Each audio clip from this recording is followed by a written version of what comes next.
Hey teachers! So tapos na po yung aking IPCRF in relation sa ating PMES ngayong 2024 to 2025. So even though we are in our uninterrupted vacation, still paminsan-minsan gumagawa po tayo nito, at least mabawasan yung ating mga aalalahanin. So kayo po, if ever, pwede din po kayong gumawa nito. So ngayon po, ang ating topic for today's video is all about the IPCRF development plan. So kung ito po yung ating part 4 sa ating mga IPCRF. So kung nakikita nyo naman po, familiar kayo dito. But then this time, ito po muna, unahin natin ang pang 4 master teachers. So ang kagandahan po nito ay ginawan ko na po ng lahat ng mga possible development plan or development needs with the learning objectives, intervention, timeline, at saka mga resources needed. So papanoorin nyo na lang po ito or i-post ninyo so that pwede nyo po itong gawing sample o kaya pwede nyo pingayahin kung gusto nyo po. So unahin ko po yung focusan na po natin yung ating mga development needs. So ito po ay automatic na na-generate once matapos po natin ang part 1, 2, and 3. Pagpunta po natin sa part 4, automatic na po ito na strengths and development needs.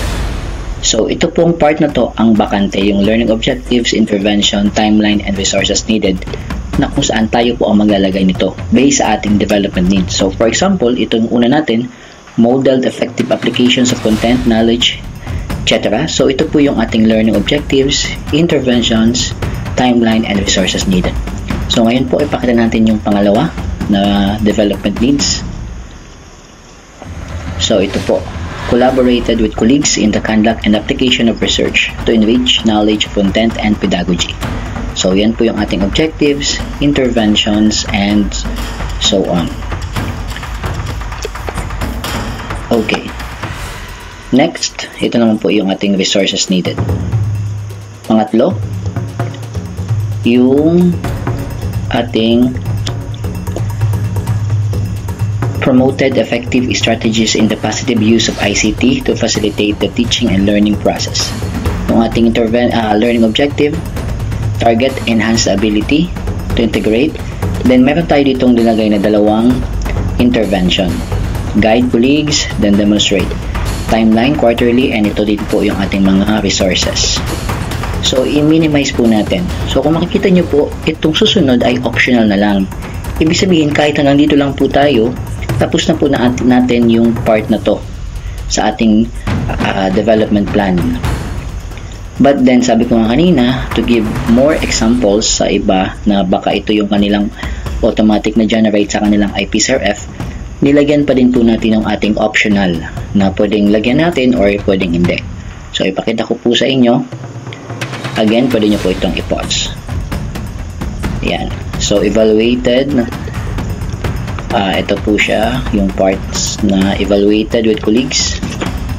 The effectiveness of teaching strategies. Andyan po yung learning objectives, intervention, then timeline and resources needed.